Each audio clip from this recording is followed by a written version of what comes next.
Before we get started with this podcast, I just want to say a big shout out to today's sponsor, 730. 730 is a young solo musician from Worcestershire whose latest single, Can't Lie, just dropped.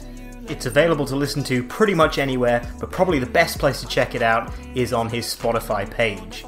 Give it a like, give it a subscribe, share it, do what you can. Thanks again, 730.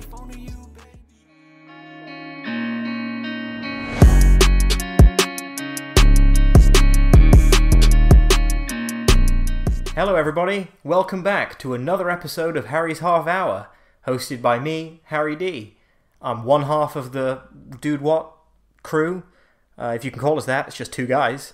But and this is my little spin-off show where I basically just go through the week, make a note of a few of the news stories that stood out to me in the world of sort of entertainment, video games, movies, music, and bring them to you in this sort of half-hour format.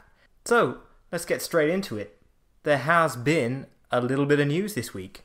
The first thing that I'm going to mention is a couple of new movie posters that caught my eye this week. The first one is a new poster for that Flash movie that's upcoming. Nothing to do with the CW, like Flash shows or any of that stuff. This is a new movie from Warner Brothers. I believe it's set in the DCEU, so that's like Ben Affleck's Batman and Henry Cavill's Superman and all that stuff. This is actually the second poster they've released. So the first one was just a up-close sort of image of the Bat logo on Michael Keaton's Batsuit. That's the Batman who was in Tim Burton's Batman 1989, one of my favourites. It's got that line in it where he's being interrogated by Joker and he just sort of smashes a vase and says, "You want to get nuts? Let's get nuts." What an absolute classic line. But yeah, it was just a picture of that Batsuit with a blood splash on it. And everyone's sort of like, whoa, because it's confirmed that Michael Keaton is coming back. This poster, however, is, again, it's another picture of Michael Keaton's Batsuit, the bat symbol. However, this time, it's like it's been spray painted red and the Flash logo has been sprayed over it.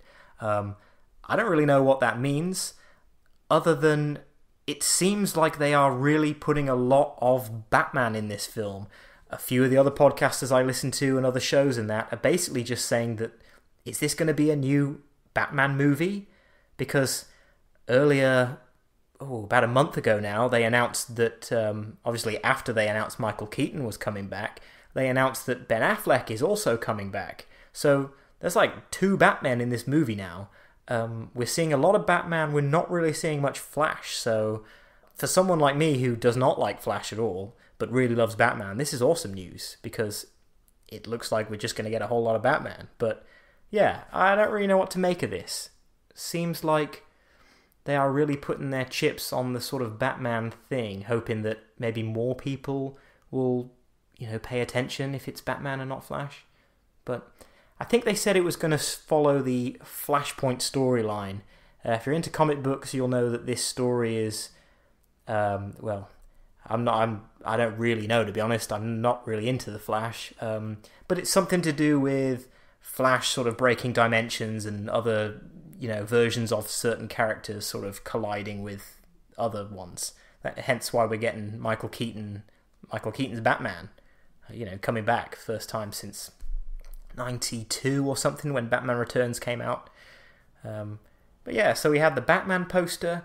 We also had a new poster and a final trailer for the Halloween Kills film. Now this is the sort of pretty highly anticipated sequel to the 2018 Halloween movie, which is a sequel to the 1970-something film Halloween.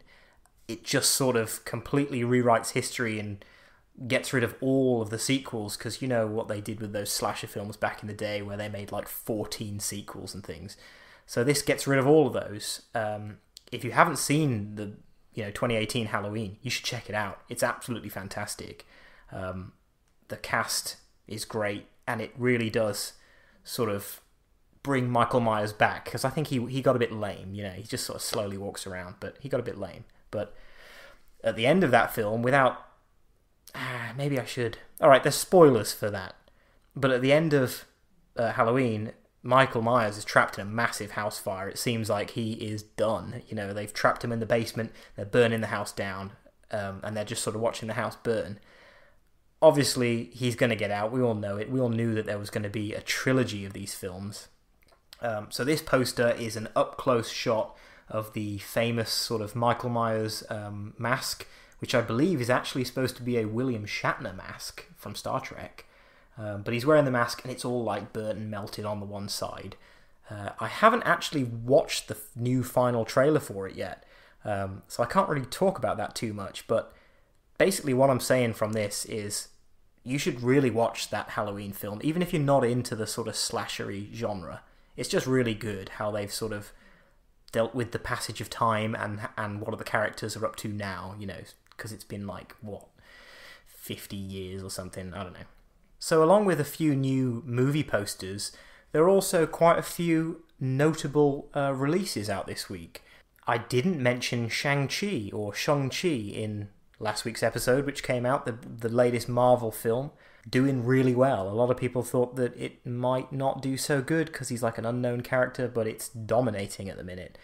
So I should have mentioned that last week. It was a huge story, but I just forgot all about it. It's actually the first Marvel film I haven't been to see in the cinema in a long time, basically. So I haven't actually even been to the cinema in ages. I don't know about all you guys, but, not that keen on sort of cramped spaces with a load of people now after all this pandemic and stuff. So, but hoping to make that change with the latest Bond film at the end of the month. Really looking forward to that one. But yeah, we had a few new films. There was James Wan's newest one called Malignant. He is sort of since I don't know. He did the first Saw film, I believe, and since then he sort of has become the go-to name in horror because he manages to have this classic vibe to his films. Obviously, he is the director of the Insidious film. I don't know how many of those he did, but he definitely did Insidious. He did the first two Conjuring films. I believe the third one was actually directed by Patrick. I can't remember his name now, but I've got a mate who calls him Bear Scares because he's always in creepy movies. Patrick someone or other. Damn, he's going to kill me when he listens to this podcast now. Patrick Wilson. Yeah, that sounds right. He directed the third one, but yeah. So James Wan has moved over to this new sort of IP. I'm sure they'll turn it into a franchise like they do with everything. Unfortunately, I had this whole film spoiled for me because I was listening to a podcast on my motorcycle and they didn't announce that there was going to be spoilers in the episode, and basically they started talking about it, and I'm not in a car so I can't just turn the radio off. I was on the motorbike and I literally could not do anything other than listen to them talk about the entire plot, spoilers and all. So don't worry, I'm not going to spoil it. I'm still going to watch it because it sounds great, and seems to be that if you love horror, you should really watch it.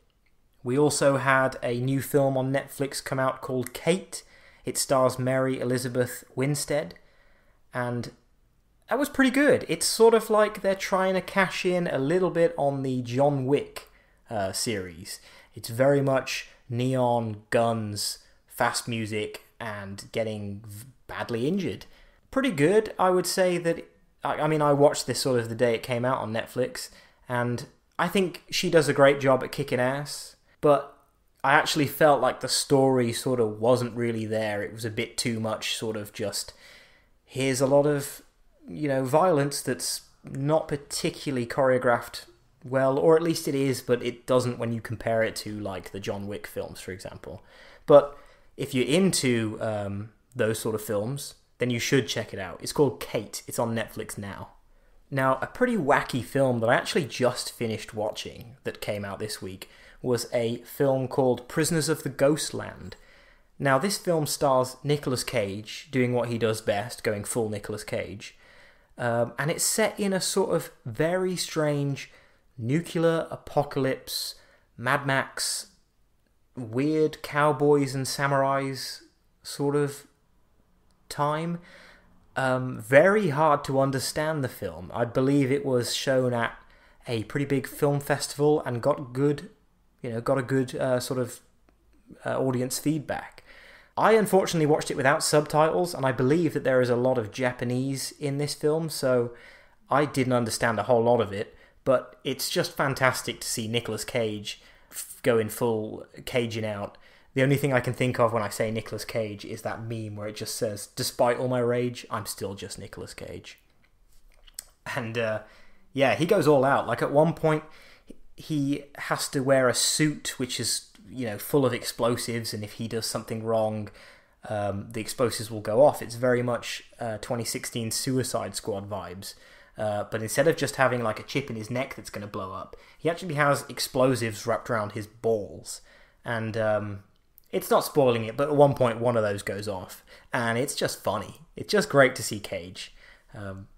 Overall, a pretty damn weird film, though. If you're into any of Cage's films like that, I definitely recommend you check this out. You should check out Willy's Wonderland as well. That's a film where he beats up a load of animatronic robots in a kids' restaurant.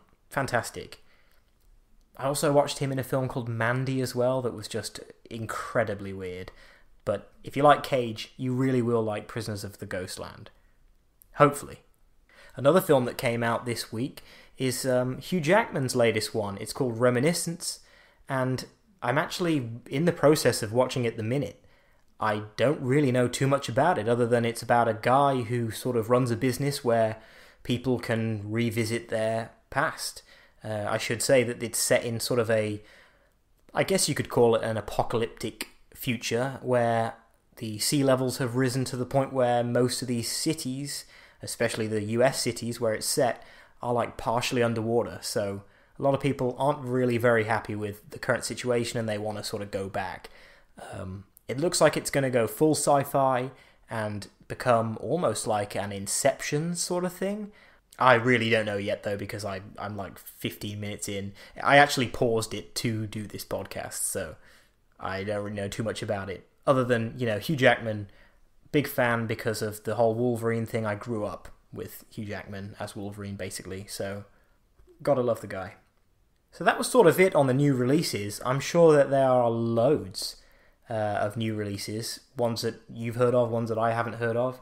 What would be really cool is if you just let me know if there's something you really think I should watch, or talk about on the podcast, or even talk about on the main podcast with Tomo.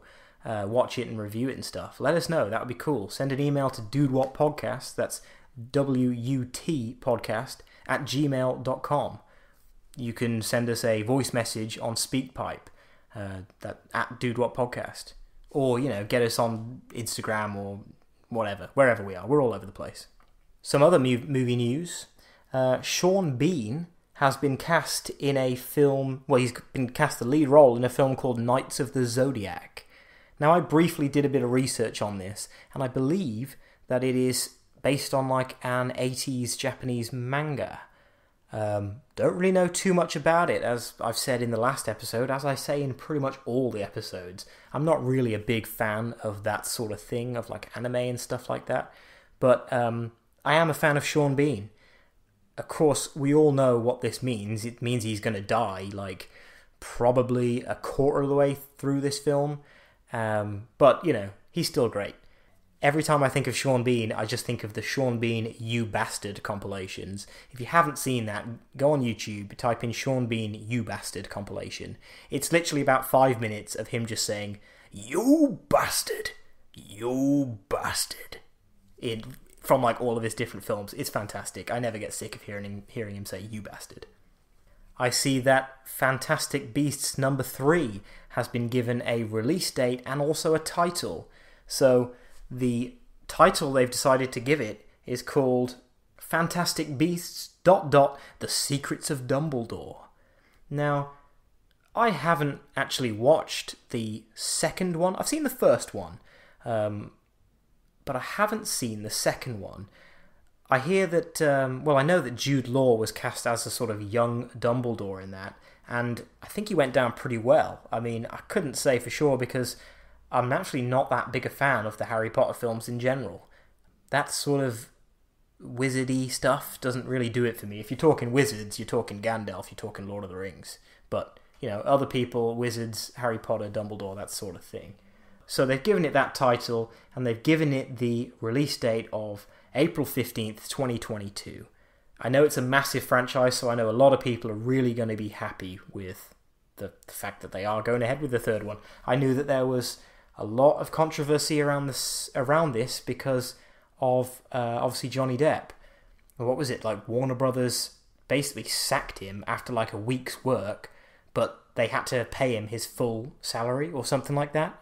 I may have got that a little bit wrong, but he basically got a load of money for like a week's work.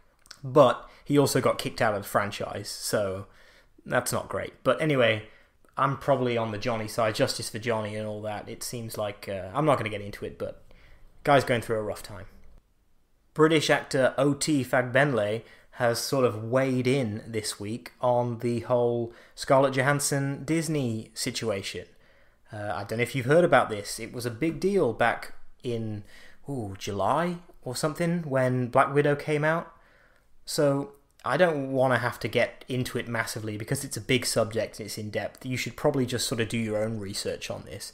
But essentially, what happened is obviously Black Widow came out pretty much day one on Disney Plus as a premiere access movie, as well as appearing in theatres. Apparently, Scarlett Johansson wasn't cool with that, and she threatened to sue Disney after the release of this film, saying that because of doing this and letting people spend the $20 and watch it at home rather than going to the cinema, they're effectively sort of cutting her out of like thousands and millions or however much they earn in possible earnings. Disney then responded in a really dickish way, to be honest, saying, basically just slapping her straight down. And then more people got annoyed at Disney for that. It seems a lot of people are on Scarlett Johansson's side with it. But as far as Disney are concerned, like that was always the plan, and also she's still making money. She's still making money from every one of those purchases, and that's still a lot, but apparently it's not as much as she could have earned. Anyway, British actor O.T. Fagbenle has basically said that he believes everyone should have fair pay. Pretty vague. It seems like he's not sort of jumping into either camp, because at this point, if the way they keep going, Disney are going to own like 90% of cinema, in a few years or something. So it's probably a good idea not to piss off the Mouse House, because they can just blacklist you, or they can not cast you. And he was just cast as the sort of best mate / like arms dealer in the Black Widow films, and he didn't die in it, so he definitely could come back in future films. So he's obviously not going to want to shoot himself in the foot too much, but he was probably asked about it in an interview or something, and had to weigh in somewhat. In other news this week, bit of sad news actually, something you might not have heard, but the man often described as the godfather of black cinema, Mr. Melvin Van Peebles, has died at age 89. So, a ripe old age, but obviously sad. He was the father of actor Mario Van Peebles. It just says that he died Tuesday in his home in Manhattan. So it doesn't look like there was anything, dodgy or whatnot. The guy did some great films. He was sort of a pioneer of 1970s blaxploitation films. Probably the most notable one. You may have heard of it in sort of conversation, or if you're into your films, you've probably heard of this as an example of the blaxploitation genre. But he directed the film Sweetback's Badass Song. It really is a classic of black cinema, blaxploitation cinema. Weirdly enough, when me and Fiona were living in Bristol, she walked past a really old sort of record / movie shop one day and saw a poster for this film outside and just thought it looked really cool and bought it. So actually, for like the last 4 years or something, we've had just a big framed poster of Sweetbacks up in our house for ages. And it's not like either of us like really, really loves the film or anything. It's just something that like we bought one day and it's just always been up, and now you sort of can't put it down, that sort of thing. But yeah, sad news. Sad news when anyone, any of these people die. But hey, that's life, isn't it? Another piece of sort of interesting news that I read this week is actually about that new Dune remake, or Dune remake. I've actually never seen the original film. It's directed by David Lynch, I know that, and I love the guy. I love Twin Peaks, love all that stuff. So I really should watch it. It even stars Kyle MacLachlan in the lead role. He was Agent Cooper in Twin Peaks. So I should watch it, but I think it's got Sting in it as well, or something. But it's the problem with that film now is it just looks so dated. I sort of feel like it's one of the films where you had to be there then to really love it. Anyway, it's getting remade. It's got Timothée Chalamet. I don't know if I'm saying that right. Timothée Chalamet in the lead role. I don't know, man. It's just about like, I'm the wrong person to ask. To me, it looks like it's about big sand planets and worms, basically. But anyway, the news is that the Dune costume designer has come forth. Jacqueline West and Bob Morgan have come forward, and they said that they've created over 1,000 pieces for this new movie that apparently spans 3 planets. So that's a lot of different costumes and cultures and things that they need to create. And I'll be honest, I've seen the trailer. It looks good. The film and also all the costumes and stuff. There's a really cool vibe they've got going on with this film, and it looks like it's going to be one of the ones to watch. I couldn't tell you when it comes out. I cannot remember. Yeah, I couldn't actually tell you when it comes out. I'm sorry. I should have looked that up. But keep your eye on Dune. I think I'm going to. Okay, so one of the last bit of film news this week is it's actually quite near and dear to me. It's that Tomb Raider 2 has effectively been announced. I know I spoke about it last week in Harry's Half Hour episode, where I told you all about that hilariously bad Photoshop fail on the Tomb Raider poster, where it looks like she's got the massively long neck. But yeah, I really loved the games, really loved the first film, and I think it was one of these films that was done by Sony, or maybe even Fox. I can't remember now. But anyway, it was like when the company got bought, the film sort of got reviewed, and because it didn't do that well, the company that bought them basically just decided to shelf it and just put it away and leave it there. Of course, that was quite disappointing to me, because there's a few times that's happened where a film has come out, it hasn't gone down very well, and then they've not ever touched it again, like the Assassin's Creed movie. I loved that film. People hated it.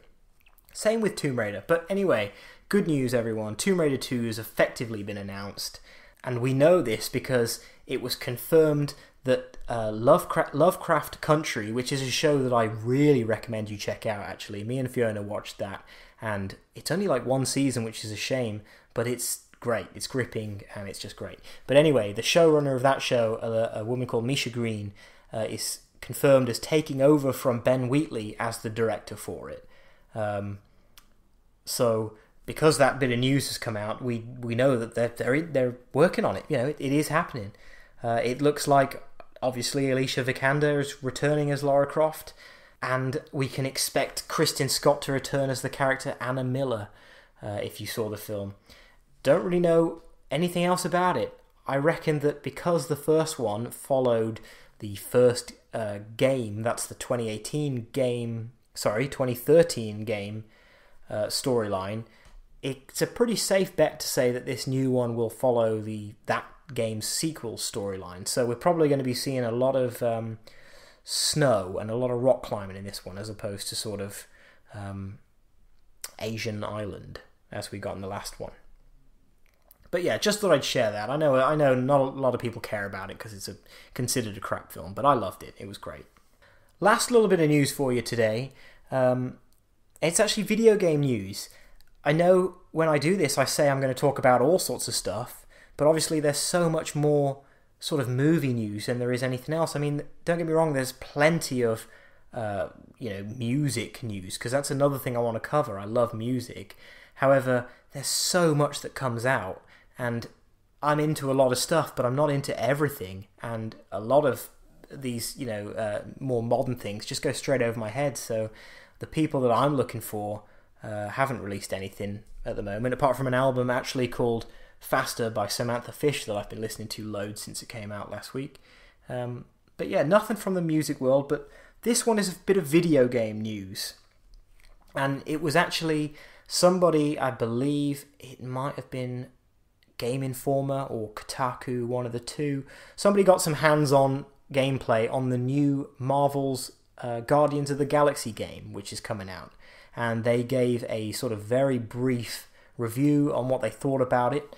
I don't know if you've seen any trailers for this game, if you're into gaming at all, but it sort of looks a bit weird. It's like they've made this game based on the Guardians of the Galaxy, who are a unique crew where everyone has their own skill and whatever. You'd think that you could play as all the characters, but no, you're only allowed to play as Star-Lord in this game. Arguably, like the worst character from the Avengers. Sorry, the Guardians. Avengers was another game that came out which was pretty crap also, so that's why people aren't really looking forward to this one. But they played it and they said that it's looking promising. Apparently how you control the characters is, rather than actually controlling them, you sort of have you push a button, it brings up a very limited menu of sort of commands that you can give that character. So while you can't control everyone, you are in control of everyone, if you get me. So you can tell like Drax to go there or go there.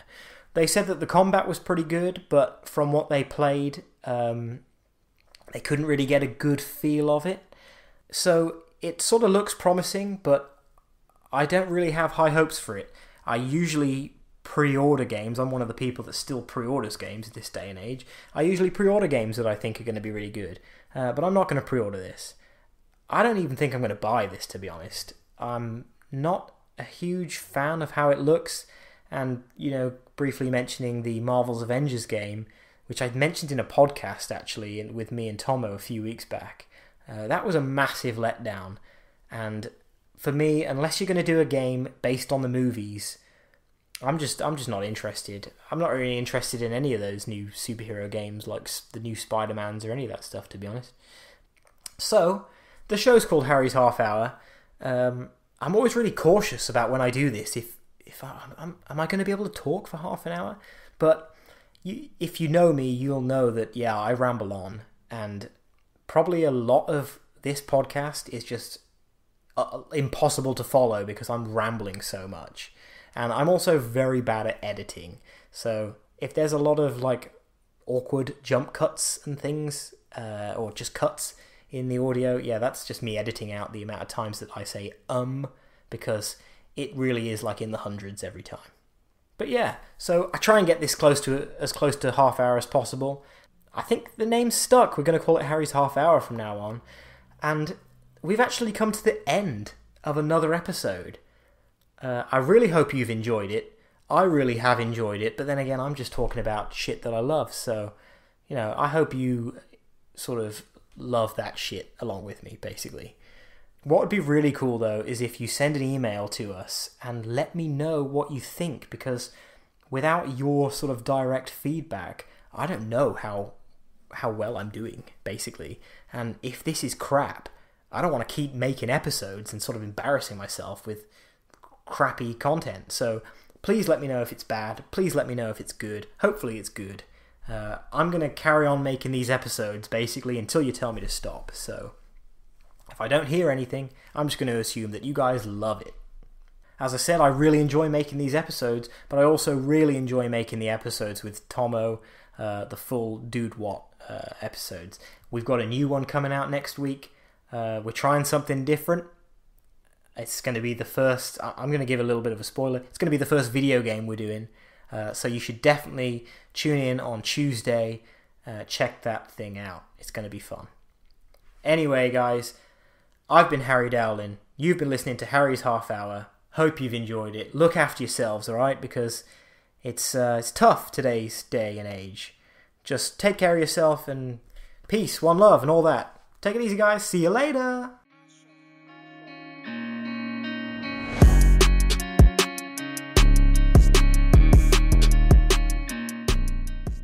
Before we finish up today, I just want to give another shout out to today's sponsor, 730. 730 is a young musician based in Worcestershire whose latest single, Can't Lie, just dropped.